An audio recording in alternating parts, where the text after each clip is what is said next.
de la Baja Edad Media, va a surgir en Francia y luego se expande inmediatamente por todo el resto de los países cristianos. En España tenemos la invasión musulmana, que ya veremos el Islam cuando terminemos con el románico. Es decir, todo lo que vamos a ver del Islam está ocurriendo cuando estamos viendo esto. Han entrado por el norte de África, por el paso de Ceuta, han entrado en España, la han prácticamente tomado toda y han llegado hasta el paso de Calais, donde los detiene, como ya les conté, el abuelo de Carlomagno, Carlos Martel. Si no, todo Europa hubiera sido musulmán y por lo tanto los pueblos americanos que nos han colonizado, ¿no? De modo tal entonces que esto está conviviendo con el Islam, no en el mismo lugar obviamente. Aquí tenemos una iglesia románica en la que podemos ver de manera inconfundible, aunque tenga alguno que otro elemento que pueda ser posterior, como por ejemplo estas ventanas con vitrales, esto es del gótico, se lo olvidan. Vean ustedes aquí las ventanitas abocinadas con el arco de medio punto que va de mayor a menor, y eso es absolutamente románico, así como las arquivoltas de la puerta central que también van de mayor a menor creando una entrada abocinada. En el tímpano suele aparecer Cristo en el momento del juicio final. Si la vemos de día aquí, aunque la foto está muy desteñida, pero para arquitectura vale porque nos importan las estructuras, podemos observar la solidez, fundamentalmente la solidez. Esto es a tener en cuenta porque en el gótico, que sigue siendo teocéntrico, sin embargo se va a buscar la ligereza del muro. En el románico, la solidez de muros gruesos, por doble razón que ya conocemos. Una razón técnica para no debilitar el muro con ventanas y una razón para que el muro pueda sostener los enormes techos, y la otra razón es hacer una clara separación entre lo sacro y lo profano. Este es el interior de Vézelay y pueden ver ustedes aquí los arcos. Estos arcos,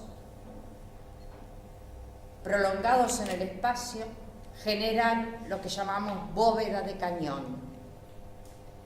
Descargan su peso, por ejemplo, esta parte de la pesadísima bóveda es sostenida en parte por este arco, entonces lo llamamos arco fajón, y por este otro, que a su vez lleva el peso a un ramillete, casi podríamos decir, de columnitas adosadas a un enorme pilar. En la parte alta están las luminarias y podemos ver que se trata de 3 naves, 2 naves laterales y una nave central. La entrada de luz es blanca. Esta es una entrada lateral de la misma iglesia de Vézelay.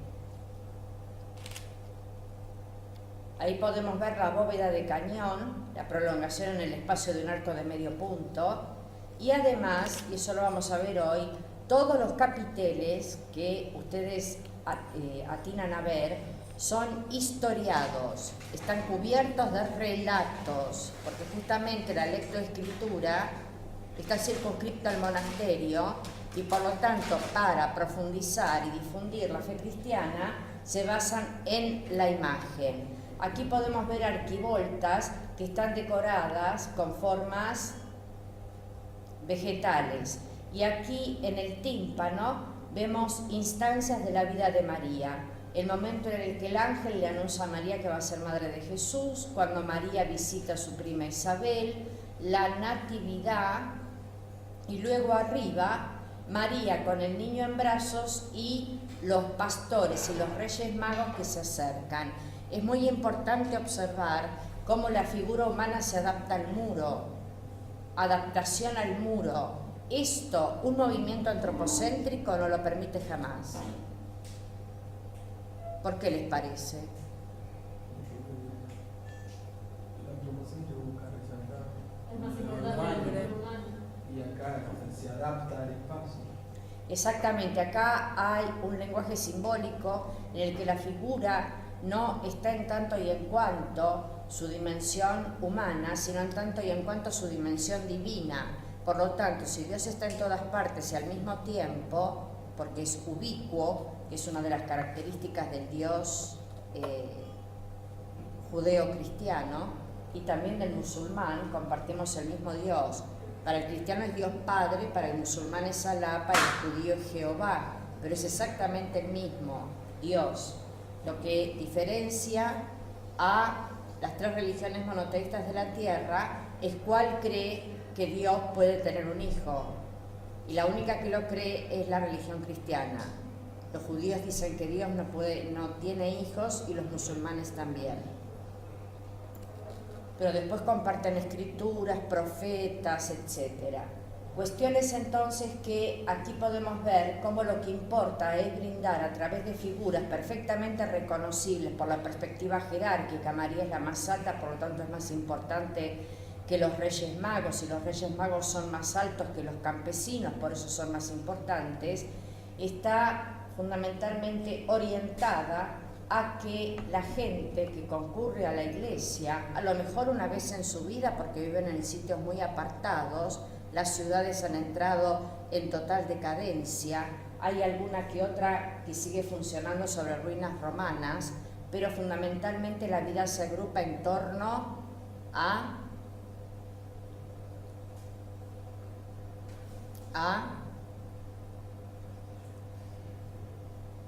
¿cuál es el sistema social político imperante? El feudalismo. Entonces se agrupan en torno al castillo feudal de su señor en busca de protección. Y aquí pueden ver, también en Vézelay, el acercamiento a uno de los tantísimos capiteles historiados. Son todos absolutamente distintos, y es realmente apabullante ver la extraordinaria creatividad y además incluso la mano de obra, porque acá no hay molde, acá no, Esto es la muerte del rico malo. Y aquí se deja bien claro, tenemos sobre una cama, miren bien la figura, sobre una cama tenemos una figura humana con enorme cabeza, ¿verdad? Enorme cabeza, que es la sede del espíritu, la cabeza más grande. Y justamente está exhalando su último suspiro, en el cual sale el alma por la boca, y al alma, como era un ser despreciable y avaro, que no compartía con nadie sus riquezas, la están esperando los demonios para llevarla a la condenación eterna. Que es un rico malo, como se llama, lo muestran acá estas bolsas que están representando los tesoros acumulados y que eran mal habidos y que no eran compartidos por avaricia.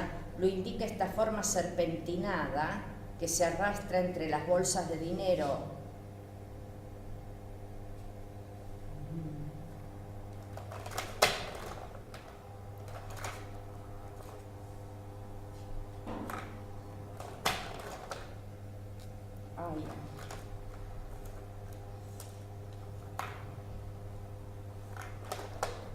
En este otro capitel de Vézelay, otro capitel historiador del románico, podemos ver el comienzo del baile de Salomé. Salomé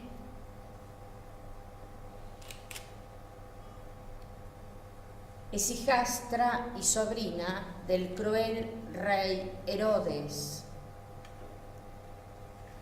que al morir su hermano se casó con la viuda Herodías. Son dos seres muy corruptos, ella más todavía que él.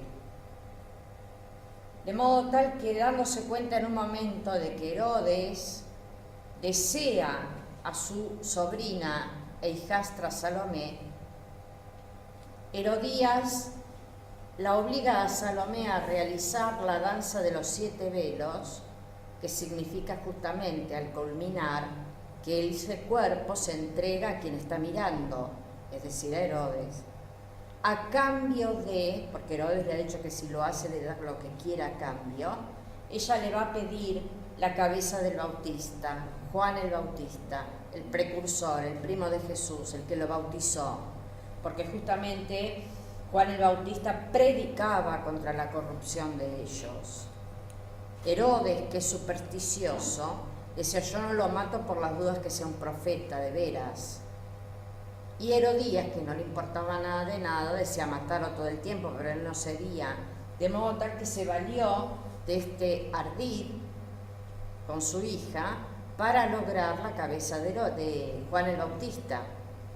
De modo tal que acá, por esa cuestión de lo despreciable de la sensualidad puesta al servicio de algo corrupto, se muestra la cintura estrechísima de Salomé, los senos pronunciados, la mirada entrecerrada y libidinosa de Herodes, para que quede claro. Los pliegues son como líneas, y siguiendo el capitel historiado para allá, podemos ver como en el paroxismo de la danza, Salomé, ya con el torso al descubierto, se inclina hasta dar con su cabello en el piso. Esto está indicando justamente los apetitos desordenados, porque son con un fin erróneo, de seducir a alguien para conseguir la muerte de otro, y por esa razón se permiten marcar bien los senos de Salomé y su actitud sensual. Si no, cuando aparezca Eva, por ejemplo, en las representaciones de la tentación en el paraíso, va a aparecer totalmente planimétrica. Acá se destacan los rasgos femeninos justamente para indicar que pueden ser una trampa para la pérdida del alma. Y aquí tenemos los famosos mensuarios. Los mensuarios, dense en escultura o dense en pintura, lo vamos a ver de ambas formas, están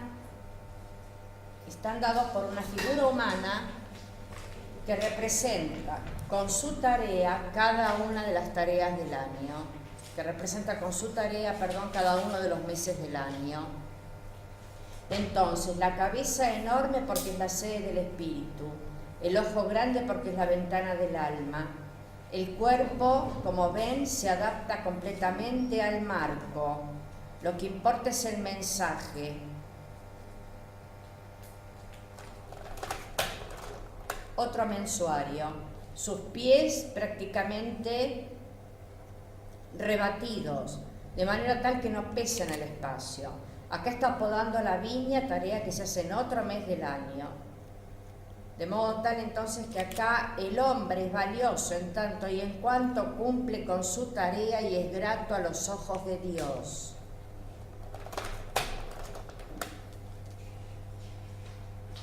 ¿Esta la habíamos visto? Esta también es románico francés, está en Avalle, A, B larga, A, I, E, Y, E.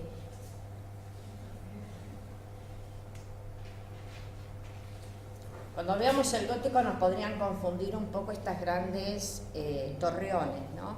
Pero no nos tenemos que confundir nada. Porque acá pueden ver ustedes los arcos de medio punto. Si esto fuera el gótico, mírenme las manos. Los arcos harían esto. Se hacen ojivales. Y como pueden ver, pese al impulso vertical que le dan los campanarios, predomina lo macizo de la construcción, así como escasas aberturas para no debilitar el muro. Y aquí vemos también del románico francés un grabado de cómo era, de cómo había llegado a ser la abadía de Cluny. La reforma de Cluny, digo bien, y la reforma del Cister es muy importante, son muy importantes para la Alta Edad Media.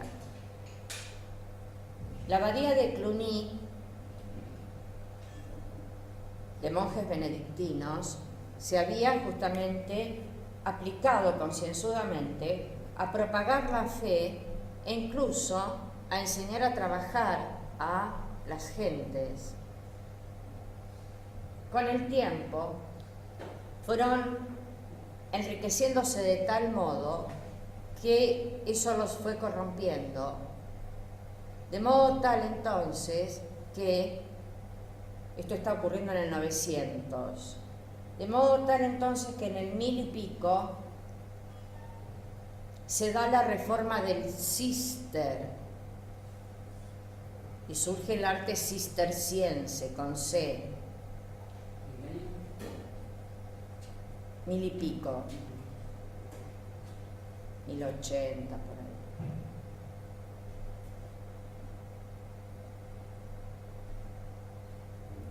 La reforma del Cister también es producida por los monjes benedictinos, pero quieren volver en esa reforma y encabezados por San Bernardo de Claraval, quieren volver a la austeridad inicial que había marcado a la orden benedictina.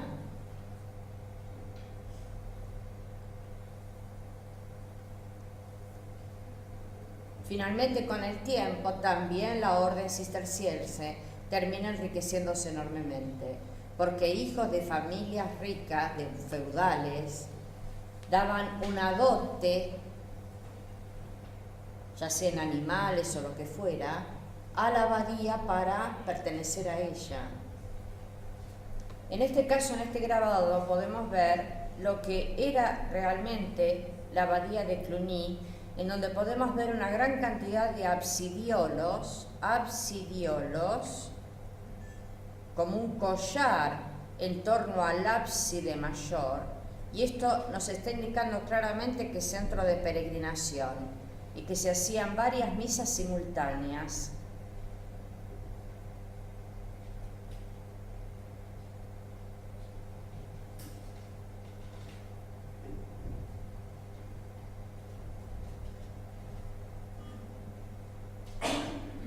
Las torres en el románico francés casi siempre son apuntadas.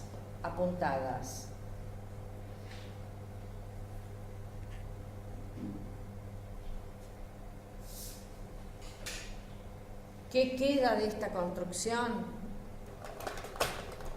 Esto.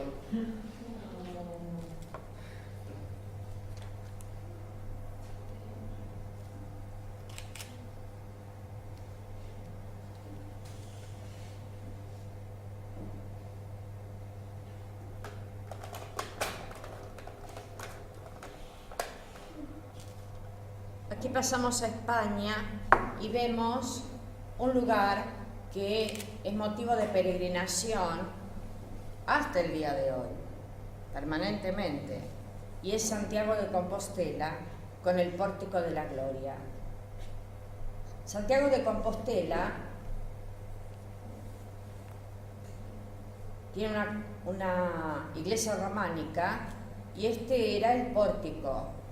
Claro, con el tiempo, para preservarlo, miren lo que es una joya, se siguió construyendo y finalmente la iglesia, en apariencia, es barroca del siglo XVII.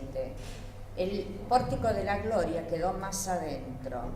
Y aquí observamos quién es el que motiva tanta peregrinación. Santiago de Compostela. Se decía que el apóstol Santiago había ido a predicar a España y finalmente había muerto allí, al poco tiempo de morir Jesús, creo, y resucitar.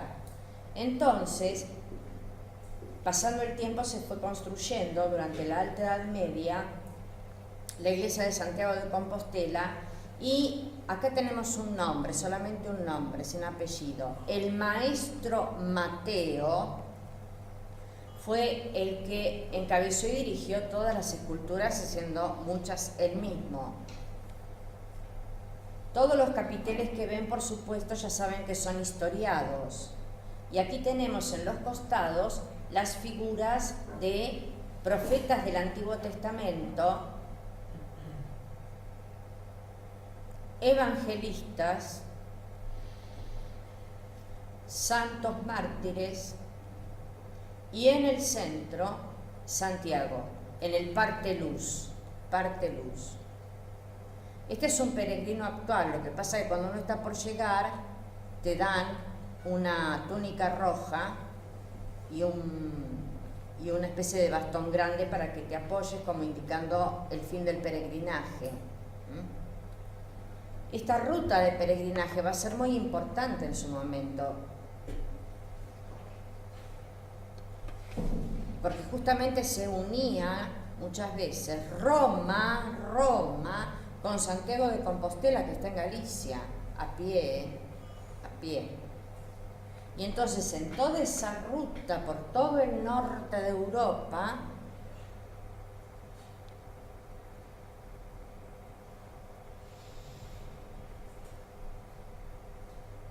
más bien por todo el norte de España, les estoy diciendo mal, por todo el norte de España, por Francia, va a crear un foco civilizatorio importante, porque justamente los peregrinos se encontraban con otros peregrinos, y desde siempre el humano necesitó oír historias, relatos, y más en una época en que no se sabe ni leer ni escribir. Muchas veces en torno al fuego que hacían para abrigarse durante la noche y espantar las alimañas, se empezaban a contar historias, historias verdaderas o no, de manera tal entonces que eso después va a devenir en piezas literarias como los cuentos de Canterbury de Chaucer, el escritor medieval inglés. De modo tal entonces que hay un intercambio justamente a través de la ruta del peregrinaje, y aquí podemos ver en el eje de Santiago de Compostela, de Santiago a Cristo. Los diferencia por supuesto el tamaño, Santiago un poco menor. Cristo está en el momento justamente también en el tímpano del juicio final. Hay ángeles que portan los elementos del martirio, y aquí maravillosas arquivoltas en las que aparecen de cuerpo entero, pequeños pero de cuerpo entero, las figuras que cantan la gloria de Cristo a través de instrumentos. Todo esto, imaginen que está hecho uno por uno. Miren el fuste de esta columna.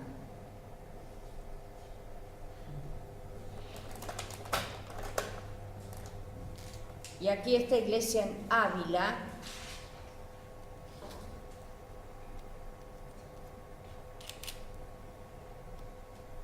nos permite ver también el románico, con sus arcos de medio punto y sus gruesos muros.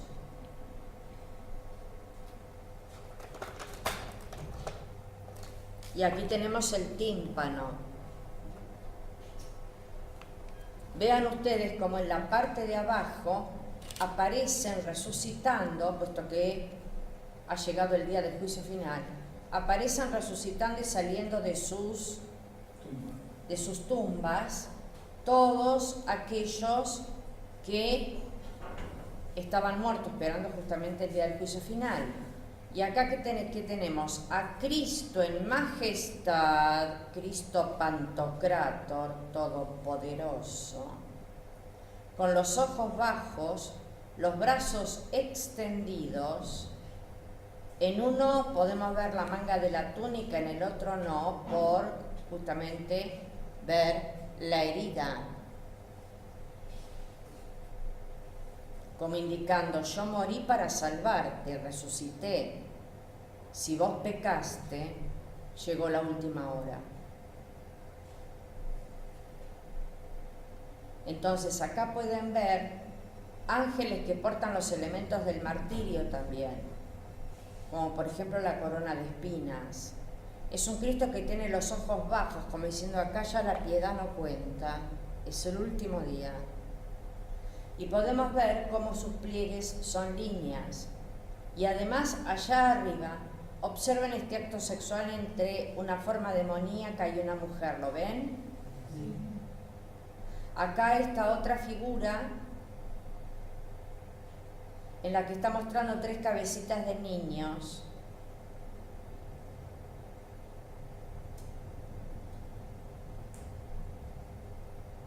Son los santos que tienen en su regazo, en la gloria eterna, las cabecitas de los niños decapitados el día de los santos inocentes. Entonces acá la virtud y la piedad, acá la incontinencia. Todo eso será juzgado el último día. Nosotros que esto lo tenemos que aprender y explicar, la gente analfabeta la miraba y se daba cuenta de qué se trataba.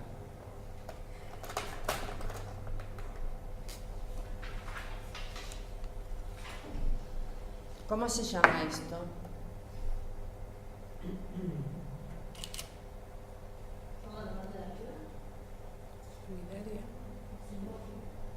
Eso. Esta es la nave central, sigue para allá. Lo estamos viendo desde la entrada. Para allá atrás está el ábside. Y este es el transepto que cruza en el último tercio de la nave central. En el último tercio de la nave central, un transepto o crucero sobre el cual se eleva, en este caso, un cimborrio, que significa forma poligonal por fuera, redonda por dentro. Si esto fuera también redondo afuera, sería cúpula. Cúpula.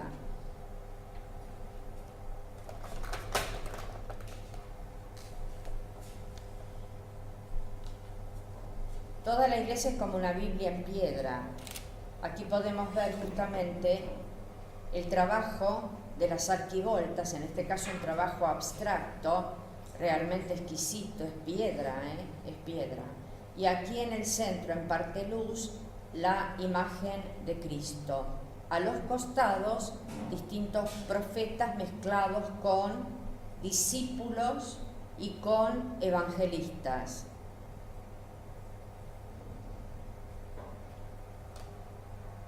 Estas 2 cabezas de becerro están indicando el sacrificio. Becerro o cordero, de las 2 formas. Aquí nos acercamos y podemos ver los capiteles estos que están muy desgastados y las figuras en las cuales podemos ver, importante, que el cuerpo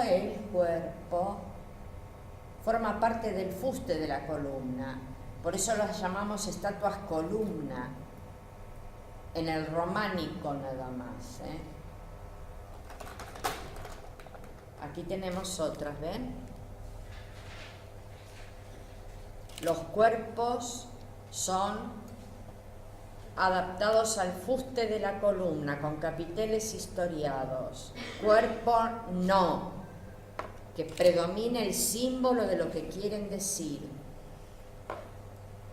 Ya vamos a ver cómo en el gótico, que sigue siendo un movimiento teocéntrico, sin embargo el cuerpo se empieza a despegar del fondo, empieza a aparecer una sensualidad en la figura que acá en el románico no es querida.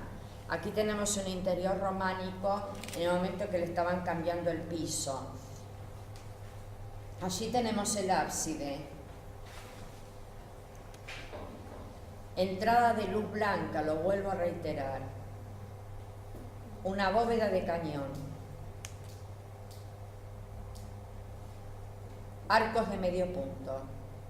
Solidez en los muros. para crear un ámbito de meditación y recogimiento frente a las acechanzas del mundo exterior. Miren este capítulo historiado. Aquí se están encontrando en batalla dos señores feudales y que todo bien clarito, ¿eh? Entonces, este otro señor feudal que ha sido decapitado se está cayendo y le ven la cabeza bien separada del cuerpo y cayendo también, para que quede claro que este fue vencido y que el encuentro se va a resolver entre estos dos señores feudales con cota de malla, con yelmo, con escudo, con lanzas, con caballo. Ya el solo hecho de tener caballo hacía de ellos caballeros. De ahí viene la palabra caballero, que uno dice, ah, bueno, tiene distinción. Es porque en esa época tenían un caballo, entonces ya se salían por completo, si lo tenían, de la clase de campesino libre y ni que hablar de la de siervo. Aquí tienen otro caballero que se va a enfrentar con otro. ¿En defensa de qué? De la fe. Por eso todo aquí arriba tenemos figuras monstruosas que están indicando a los demonios.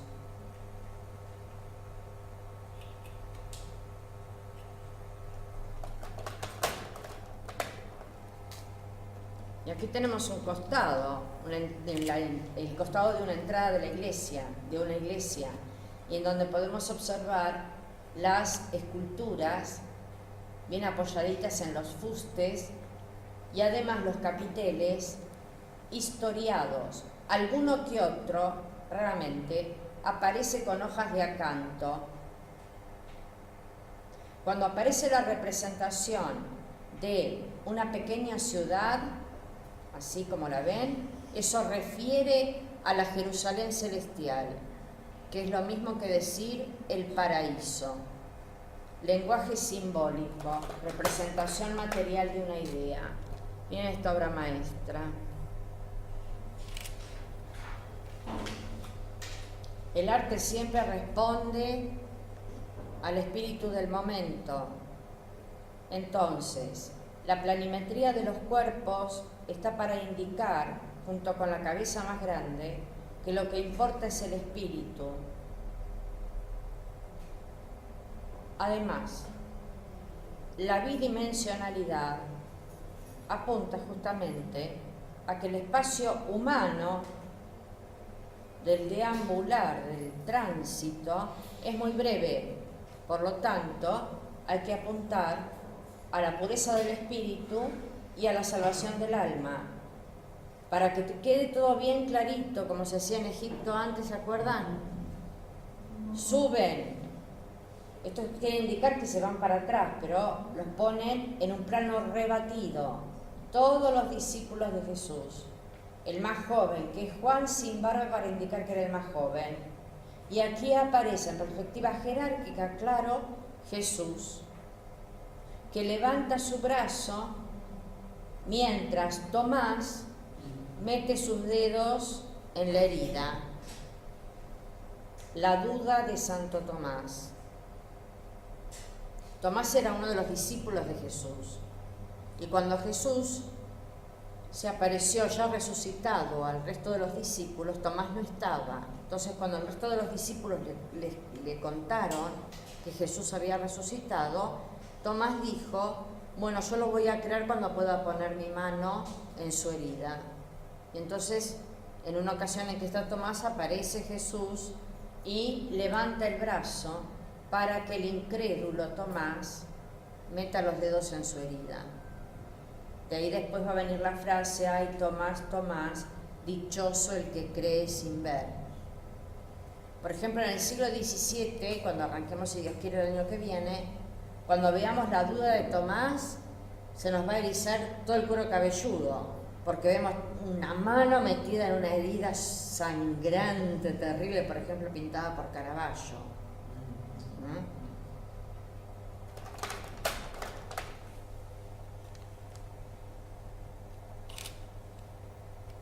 Acá tenemos la planta de una iglesia románica. ¿Cuál podemos ver? la nave central que culmina en el ábside. Vayan viendo lo que yo les muestro, ¿eh? Cada circulito negro es una columna con su correspondiente capitel. Entonces, entramos, atrio, que equivale a qué en el templo griego. Pronaos. El atrio, la nave central culmina en el ábside, las dos naves laterales. En el último tercio de la nave central atraviesa una nave que por eso se llama transepto crucero.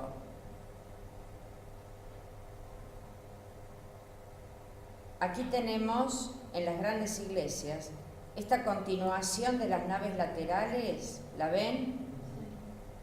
Va continuando y da vuelta por detrás del ábside.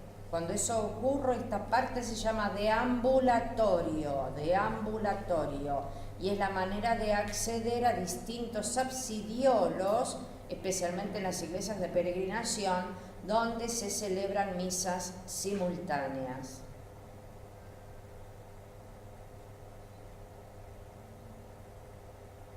Planta de cruz latina, la típica de Occidente, frente a la planta de cruz griega con los dos brazos iguales, que es más característica del bizantino y de Oriente. Volvemos a repasar una planta, cosa de que después no me digan que no se la acuerdan.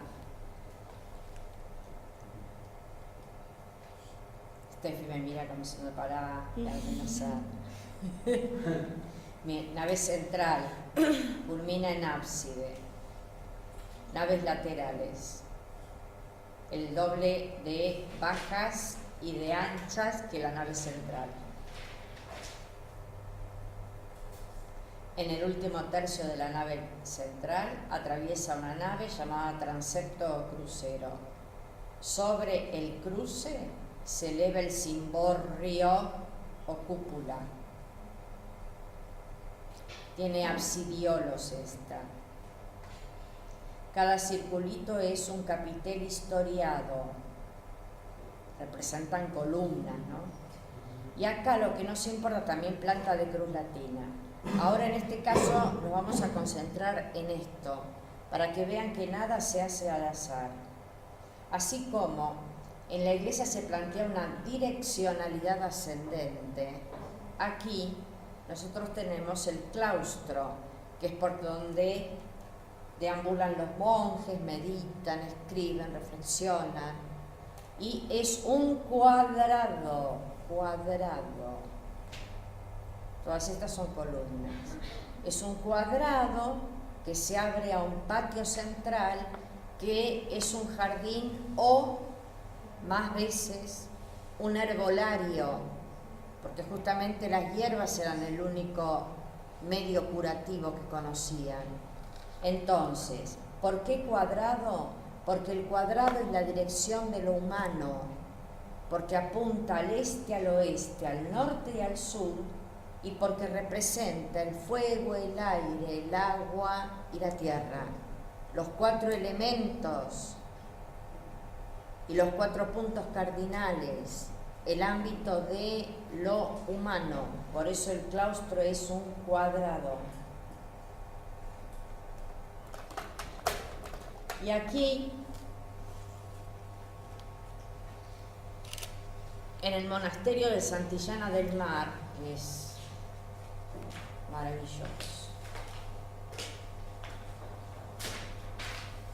vamos a ver uno de los claustros más hermosos.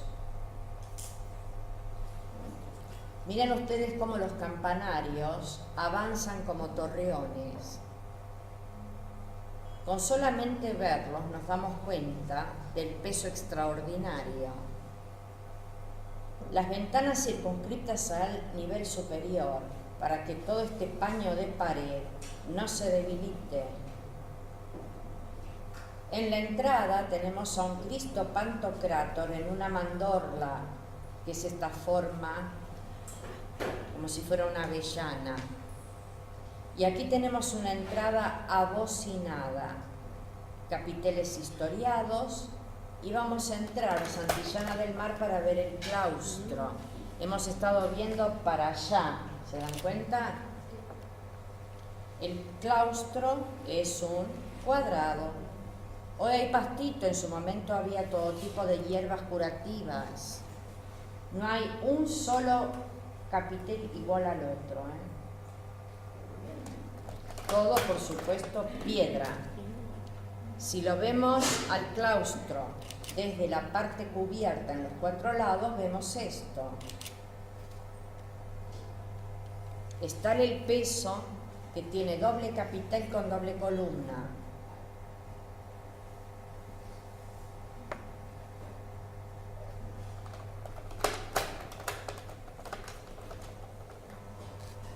Vean.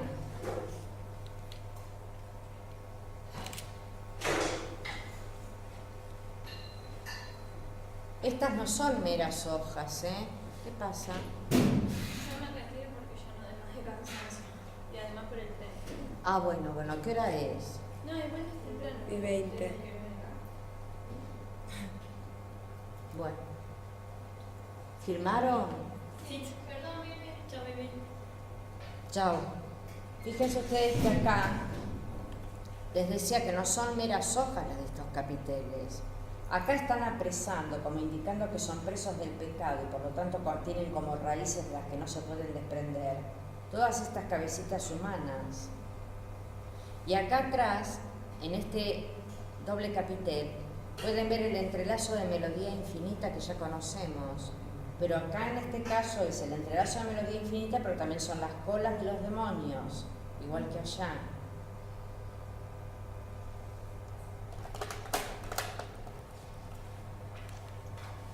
¿Ven?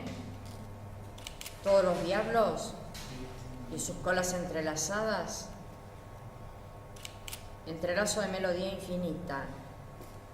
Pónganse a hacer eso con un martillo y un cincel. Miren aquí, este ángel, perspectiva jerárquica, atraviesa con una lanza a 2 demonios con sus fauces abiertas. La fe me libra de la condena.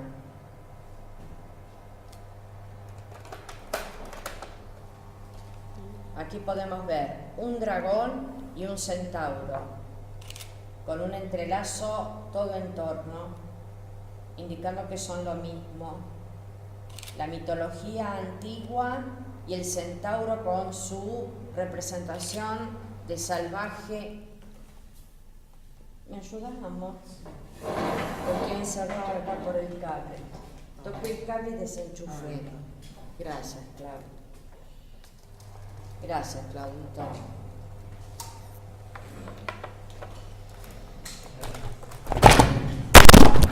Bueno. Espera. ¿Sigue filmando? Sí, sigue.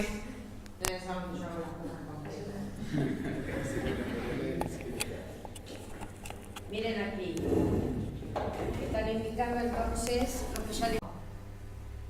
El mal, el apartarse de un determinado camino.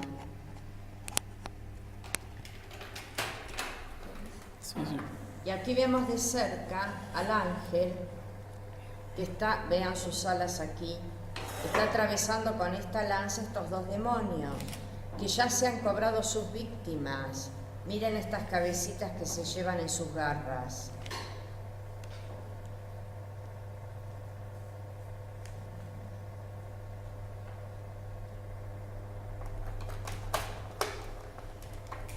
Acá tenemos al profeta Daniel, que es el profeta más joven del Antiguo Testamento, que fue salvado al caer en un pozo de leones, al ser tirado en un pozo con leones feroces y hambrientos, justamente por su fe. Entonces, con la ayuda de 2 ángeles empieza a levitar, mientras que los demonios clavan sus narizotas y sus lenguas y sus dientes en el piso.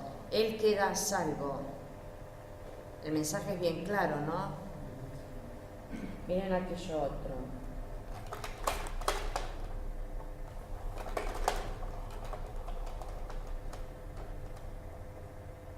Esto. Miren ahí el entrelazo de Melodía Infinita. Aquí tenemos un descendimiento. Pueden ver cómo Cristo tiene el mismo tamaño que María y que el ángel. Además, tiene una cara con los ojos cerrados, pero muy serena, muy serena. Lo están desclavando de la cruz. María, muy serena también, está ayudando a sostenerlo. Poco tiempo después estas se van a convertir en escenas de desgarrador dolor de una madre que descuelga al hijo. El arte siempre es termómetro de la realidad. Cambian las ideas, chao.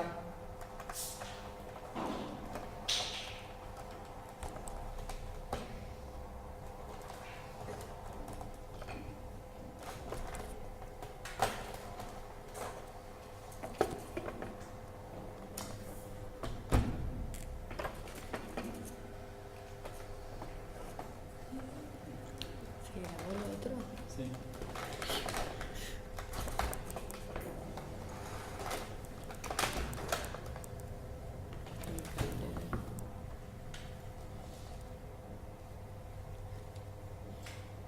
Aquí tenemos a un caballero feudal retornando de una batalla en la cual ha defendido la fe, saluda y su esposa también le corresponde con el saludo. De modo tal entonces que acá lo que se representa es justamente qué te hace grato a los ojos de Dios y qué es defender la fe.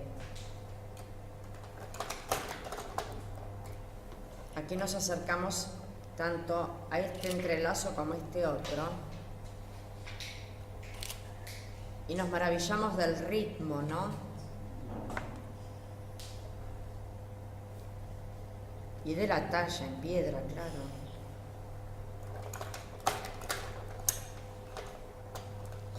Miren esta otra.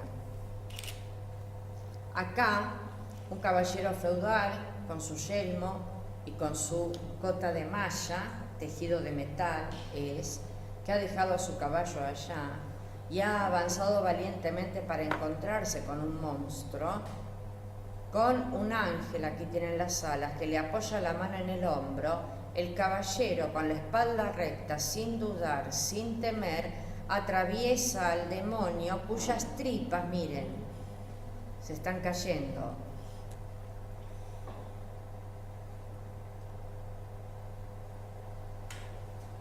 Es de una riqueza expresiva enorme, porque estamos viendo un claustro.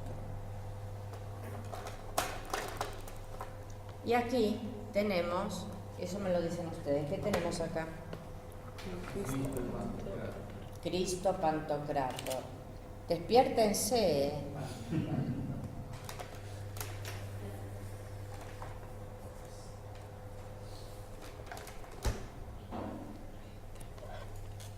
Este Cristo Pantocrator, que en su momento estuvo completamente policromado, ha perdido la mano con la que bendecía y en la otra mano tiene la representación de un libro que son las Sagradas Escrituras. Con los ojos bajos nos transmite claramente que es un Cristo todopoderoso y por otra parte que es un Cristo juez, guarda, Cristo juez. Yo ya nací, morí, resucité por vos, ahora rendime cuentas. En el gótico, que es el arte de la Baja Edad Media, se va a transformar en un Cristo hermano. Por eso quiero que estén atentos y que capten las diferencias para que después no se les haga tan arduo estudiar. Otro elemento que hay que tener en cuenta es que, por ejemplo, muchas de las vanguardias del siglo XX no van a querer saber pero ni poco con el arte grecolatino y su supuesta perfección anatómica y demás. Así que Picasso, entre otros, se va a inspirar más, aunque él es un ateo, en una figura de esta solidez para crear el cubismo.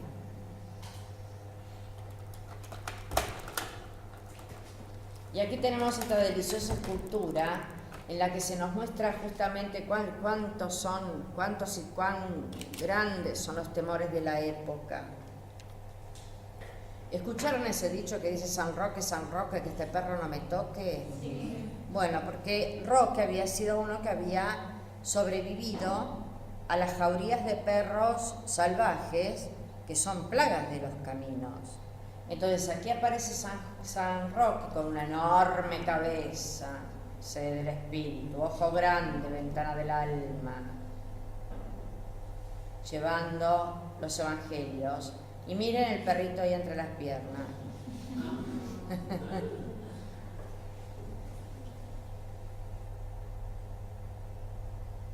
De una salvaje jauría se ha transformado en una mascota.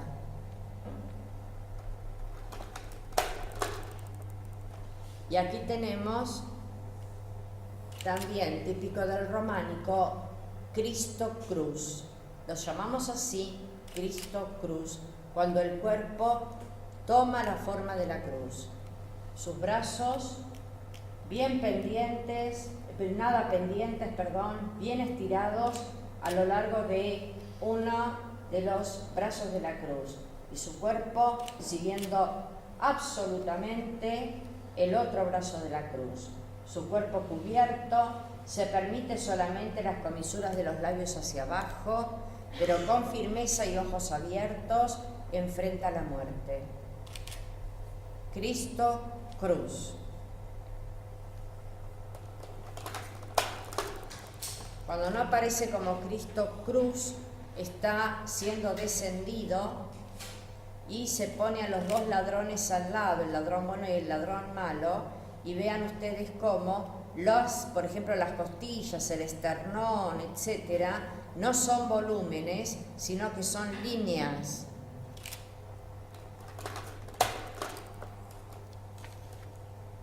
Es una belleza. Talla en piedra,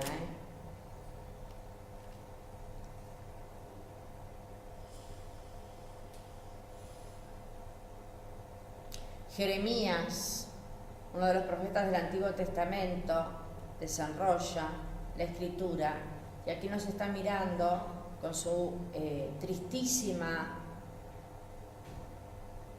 mirada, valga la redundancia, y fíjense un rostro que acepta de alguna manera, aunque la tristeza esté bien representada, acepta de alguna forma los pesares que lo acongojan. Vean ustedes las líneas.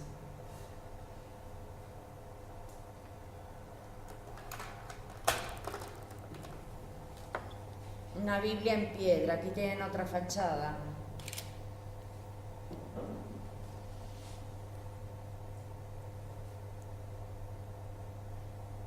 El momento del juicio final.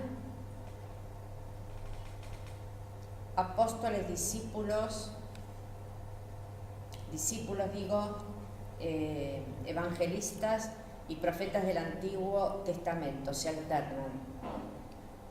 En las arquivoltas se cuentan historias, en los capiteles también.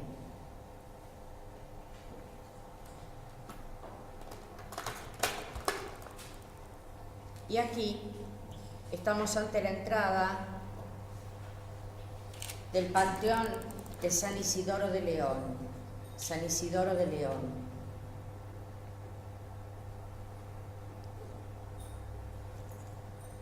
León. ¿Ven?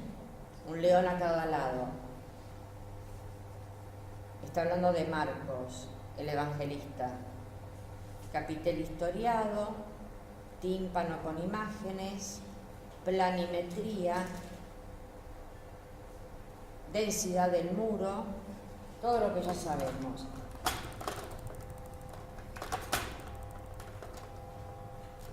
¿Qué tal? Miren qué maravillosa. El humano es capaz de todo, de representar el horror, de representar la dicha, de todo, ¿verdad? Desde siempre. Aquí aparecen en estos capiteles los terrores representados por figuras simiescas que acechan entre las plantas para abalanzarse sobre el humano desprevenido. Miren aquí esta otra figura con una especie de sonrisa siniestra acechando desde ahí arriba.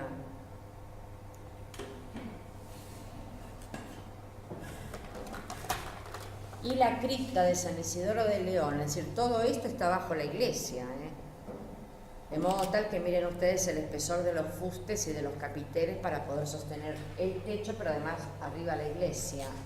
Es el Panteón de Reyes, acá tenemos los sarcófagos, de San Isidoro de León, que es Patrimonio de la Humanidad, ya hace muchos años declarado por la UNESCO, y que está completamente cubierto de pinturas al fresco. En este panteón de San Isidoro de León vamos a ver un Cristo Pantocrátor acá, vamos a ver la visita de los pastores cuando escuchan del ángel que Dios ha nacido, y acá, miren acá, en todos esos círculos tenemos los 12 meses del año, los mensuarios.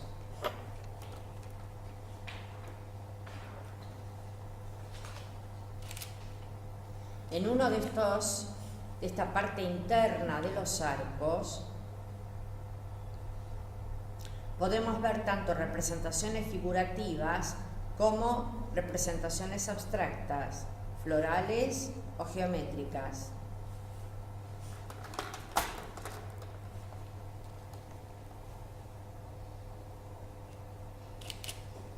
Dextra, la derecha. Claramente la mano de Dios. Las manos enormes de los profetas que señalan es porque justamente están señalando lo fundamental que es la mano divina. Y la forma circular es para decir que Él es el todo, el todo.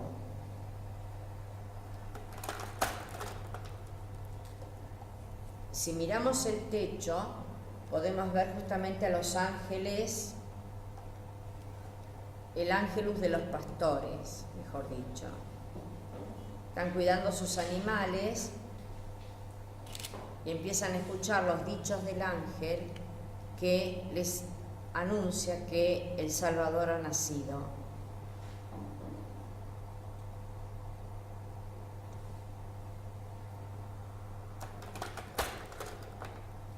Y aquí pasa el tiempo, y justamente cuando Cristo es un bebé, el terrible Herodes da la orden de que sean asesinados todos los chicos de 2 años para abajo, porque le han dicho que un rey iba a nacer.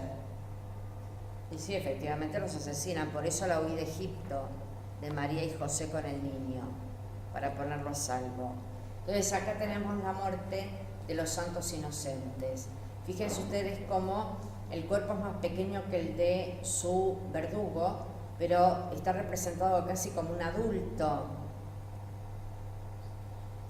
Y acá con la espada con la cual lo va a decapitar.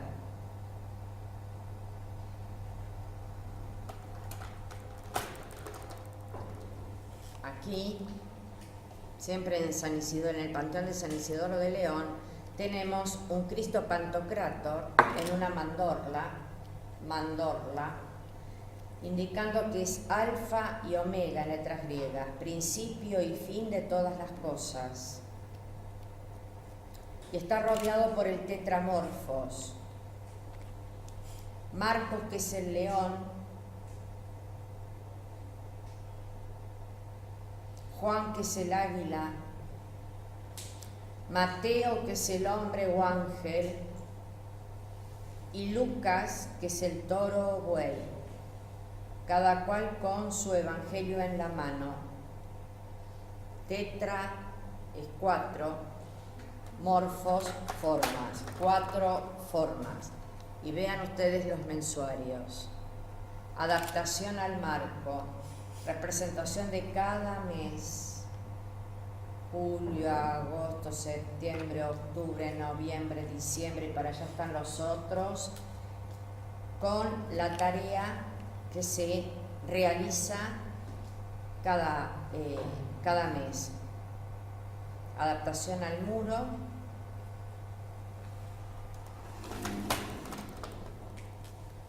y podemos ver cómo elevan sus ojos, indicando si es grata esta tarea a ojos de Dios, yo estoy bien.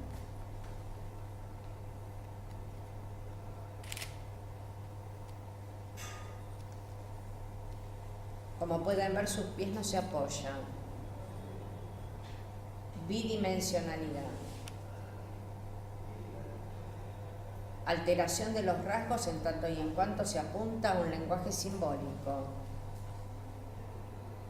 Ya sabemos por qué el ojo grande, etc. Y tienen noviembre, cuando se mata el cerdo, y diciembre, cuando se festeja la Navidad.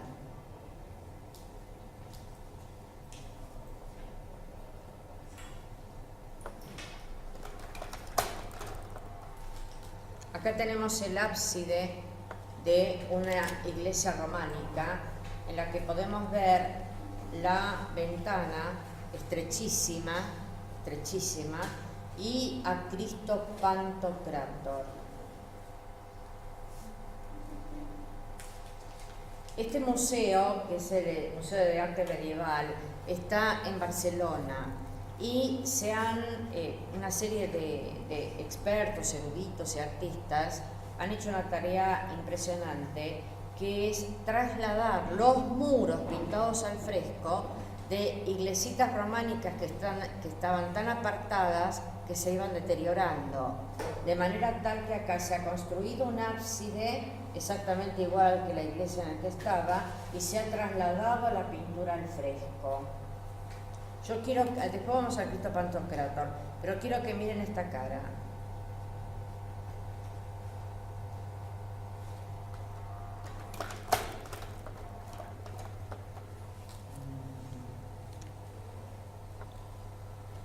Podemos decir que el románico es un arte expresionista, es decir, que saca las formas de sus carriles anatómicos verosímiles para expresar un estado del alma.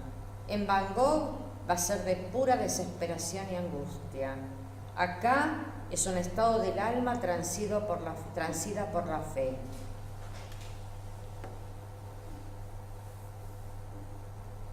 Aquí tienen ustedes, entonces, cómo esto de no ser entendido pasa por falencia, lo cual habla de que la persona que mira es un burro, ¿no?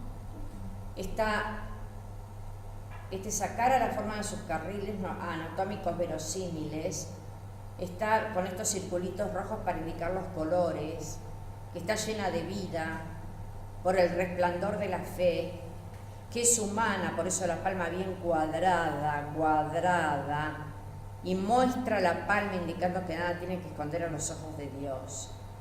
Es un lenguaje altamente eficaz, como era, por ejemplo, el de las mastabas egipcias para que lo vieran los dioses. Y aquí vamos al Cristo Pantocrátor. Observen la diferencia de tamaño entre la mano que bendice y los pies. Alteración para indicar que el tránsito por el mundo es breve. Es breve. Alfa y omega, principio y fin de todas las cosas.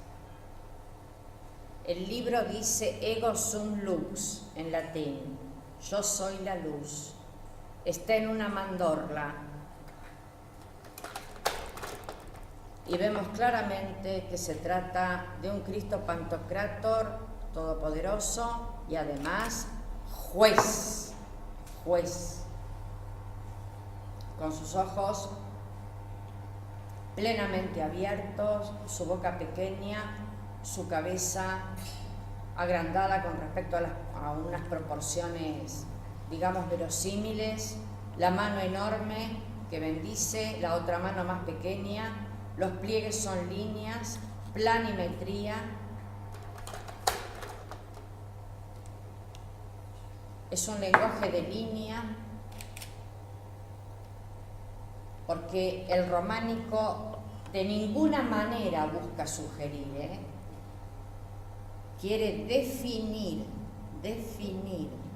dar cosas absolutamente, dar formas absolutamente claras, porque sabe que es la manera, porque entienden que es la manera de que la persona se lleve la imagen completamente fija. Fíjense ustedes, los músculos, nervios y tendones son líneas.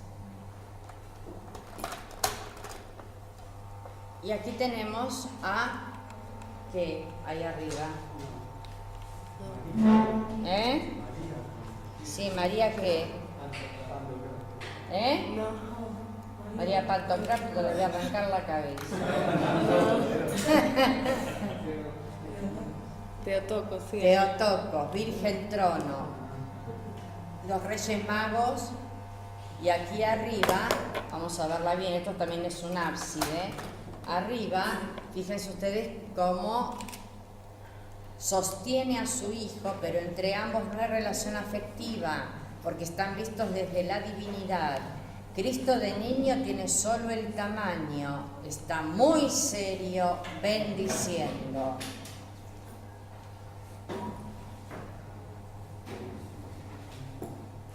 Y todas las características que ya sabemos, ¿no? Los ojos, la cabeza, la boca, los pliegues, etc. Bueno. Va todo el tiempo.